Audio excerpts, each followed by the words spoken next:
Meatballs, great as an hors d'oeuvre, appetizers, really good in spaghetti. Really good just over even a hoagie bun. You can do so many different things with meatballs. And I've got one that I've actually cooked this on the show. This was a recipe that I'd done several years ago, and it's in my cookbook on page 90, Cooking with Hugh cookbook. You'll find it there. And the recipe that's in the cookbook is basically, it's fairly a little more simpler than what I'm doing today because I'm adding a couple other ingredients to it. One is going to be the Wisham's Mayhaw jelly, which he won the Flavor of Georgia with this year. And I'm going to put a little Mayhaw jelly in this.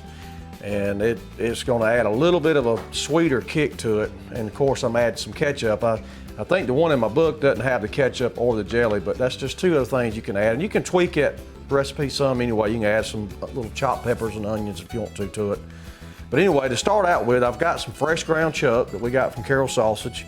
This is actually the real deal. This is chucks that come in and we trim it, we cut it up, and we grind it fresh every day at all 4 locations, with the exception, well, Ashburn's open on Sunday. The other stores are closed on Sunday, but Ashburn is open 7 days a week. But we grind fresh chuck every day. We also have ground sirloin, ground round, regular ground beef.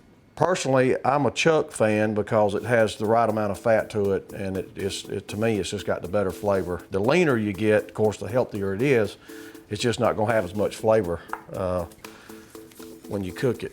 All right, I'm gonna put that. It's about 2 pounds of ground chuck. Can't make meatballs without Carroll sausage, pan sausage. This is our medium pan. I like medium. We've got jalapeno and cheese. If you want to add a little kick to it, we've got mild.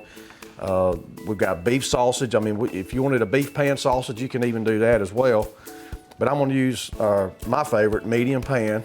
And just these 2 items together mixed makes great hamburgers. It's good in spaghetti. It's good in, mix your ground chuck and your pan sausage together in makes a lot, even just like a cheese dip, it's really good. But I'm gonna add, I got a pound of medium pan, and I'm gonna put about a teaspoon or so of black pepper. I'm gonna add a little bit of salt, and I'm not really, I don't want to salt the sausage. I mainly want to salt the hamburger, so the sausage has got a little bit of salt in it, but in other words, what I'm trying to tell you is don't add too much salt to it, because the sausage does have some salt in it. I'm gonna put a little Italian seasoning, about a teaspoon or so of Italian seasoning in here. And I got about a cup or so of just regular ketchup.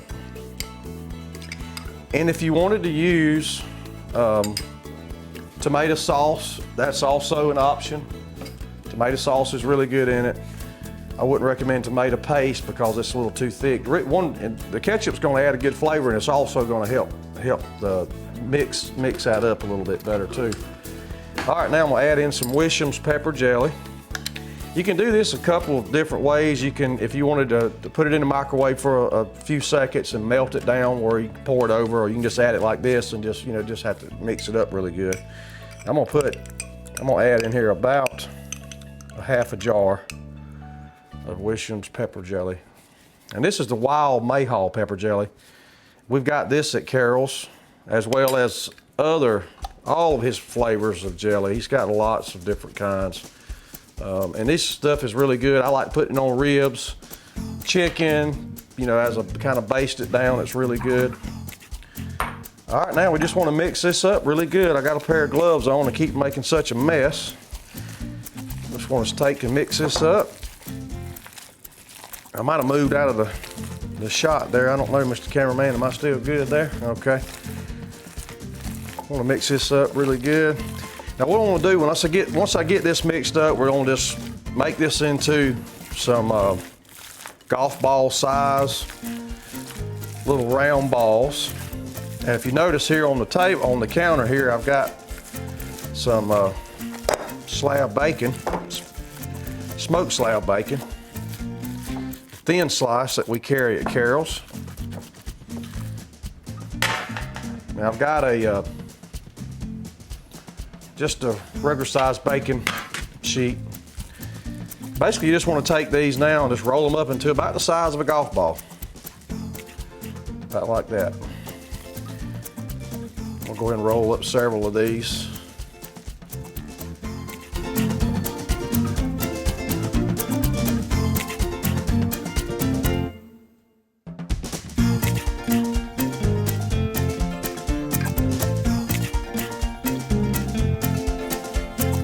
All right, well, we got these rolled up. They smell good already. I hadn't even got them in the oven yet. You can also put these on the barbecue grill if you wanted to. I'm just gonna take these gloves off since I got all that mixed up. Put this away. All right, the next deal is our bacon. Now you see I got full slices of bacon here. This is about probably close to a pound of bacon is what I brought home from the store. I'm gonna cut it right in half. And when you take it out of if you take it out of your refrigerator for 10 or 15 minutes prior to doing this, that bacon gets a little easier to handle. It softens up, just kind of, you don't really have to let it get room temperature, but just give it, 10 minutes or so. Kind of lay it out on the cutting board like I've done here. It makes it a little more limber. In other words, a little easier to roll up. And I'm just gonna wrap the bacon right around it. You don't have to put toothpicks in it, because that bacon, once it starts cooking, it's gonna just grab a hold to that meatball. And I'm gonna tell you what now, you want something good, these are really, really good. You can take, if you want to make a spaghetti sauce, I'd say the simplest way to do it was just take a regular jar of spaghetti sauce, whatever flavor you like, and once you get the meatballs cooked, go ahead and heat you up a jar of spaghetti sauce and just put your meatballs over in there and you're done. Or you can go the old-fashioned way and make the homemade.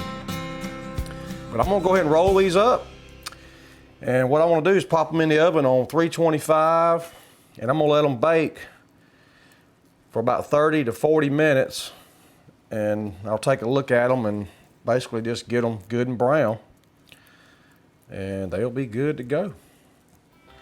So that's pretty much it. Well, hey, y'all stay tuned. Appreciate y'all watching today. We'll be back in just a little while. Cooking with Hugh.